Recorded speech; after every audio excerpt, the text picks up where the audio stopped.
Kila jambo kwenye maisha yako ina nyakati zake. Kila jambo linalotokea, liwe baya liwe zuri, lina nyakati zake. Mhubiri anasema kuna wakati wa kupanda na kuna wakati wa kuvuna, lakini kuna wakati wa kuokota mawe na kuna wakati wa kuyatupa. Kuna wakati wa kupata faida na kuna wakati wa kupata hasara. Pia kuna wakati wa huzuni na kuna wakati wa kicheko. Kila jambo kwenye maisha yako lina majira yake.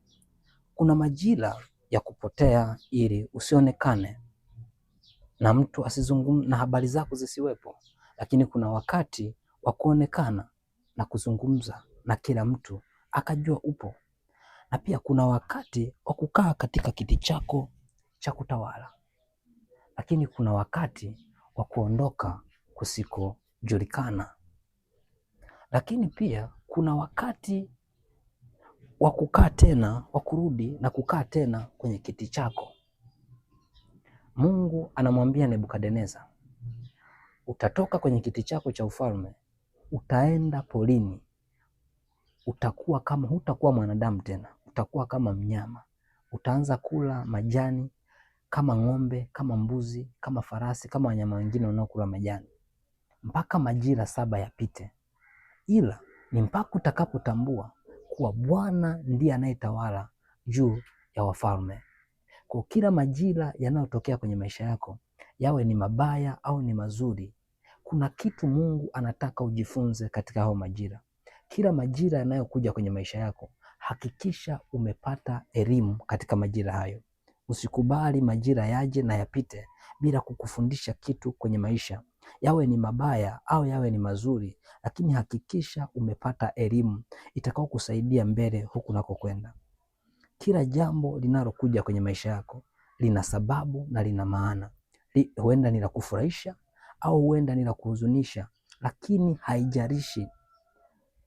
Kila jambo lina elimu yako na lina nyakati.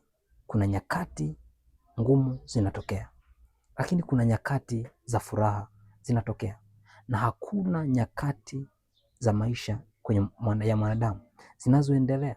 Kila nyakati zinakuja na kuondoka. Kwako wewe ni kuelewa kila majira yanayokuja ni nini unachojifundisha, ni nini unachokielewa katika hao majira. Unaelewa nini katika hao majira unayopitia? Unafahamu nini kwenye hao majira unayopitia? Ni kitu gani ambacho umejifunza kitakusaidia wewe au kitawasaidia watu wengine kupitia wewe? Kuna majira unapitia ili upate experience, ili upate elimu ya kujifundisha maisha yako au kuwafundisha watu wengine. Ndio maana kila jambo linalotokea, kabla ya kulalamika, angalia, muombe Mungu akupe macho ya kuona kila linalotokea kwenye maisha yako, ili upate cha kujifunza hapo, ili upate cha kuelewa. Hakuna jambo linalotokea bila sababu. Kila jambo linatokea ili likufundishe, ili likupe mwanzo mwingine, ili likuvushe mahali pengine. Kuna mambo yanatokea, unapata ujasiri wa kufanya maamuzi ambayo kama lisingetokea hilo jambo usingefanya hao maamuzi. Lakini kuna maamuzi, kuna jambo lingine linakuja ili likupe ujasiri wa kutoka na kwenda mahali ambako ilipo ndoto yako au yalipo maono yako. Lakini kuna mambo yanatokea ili kukuleta tena katika hatima yako iliyo njema. Kwa kila jambo linalotokea kwenye maisha yako, kuna kitu cha kujifunza ili uweze kufika kule Mungu anakokusudia uende. Kila mwanadamu aliye na uhai katika ardhi, katika nchi, haijalishi ni mkubwa au ni mdogo, lakini kuna kusudi la Mungu ndani yake. Kwa kila linalotokea linakunoa ili kukupeleka ilipo kusudi, na kila linalotokea linakuimarisha ili uwe bora kuliko jana. Mungu akupe macho ya kuona kila jambo linalotokea kwenye maisha yako, ili upate cha kujifunza katika kila jambo linalopita kwenye maisha yako. Mimi sijui unapitia jambo gani sasa.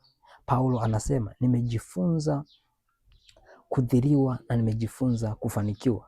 Nimejifunza kuwa na vingi, nimejifunza kuwa na vichache. Nimejifunza kushiba, halafu nimejifunza na kuona njaa. Lakini katika mambo yote ninayaweza ninayaweza katika yeye anitiaye nguvu. Mungu akutie nguvu katika hiyo hali unayoipitia, katika hayo mazingira unayopitia, na katika nyakati zako, ziwe ni ngumu au ziwe ni za furaha, lakini Mungu akutie nguvu uweze kuvuka na kwenda katika majira mengine. Naitwa Pastor Norbert Lemmy. Unaweza ukashare na mimi hapo chini kwenye comment, uko kwenye majira gani?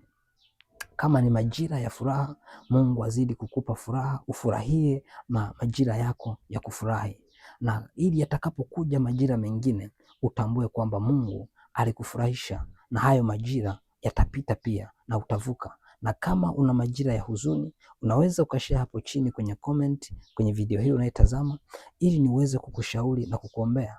Mungu akupe ujasiri na nguvu ya kuvuka katika hayo majira, ili yaje majira mengine ya kukufurahisha, ili yaje majira mengine ya furaha.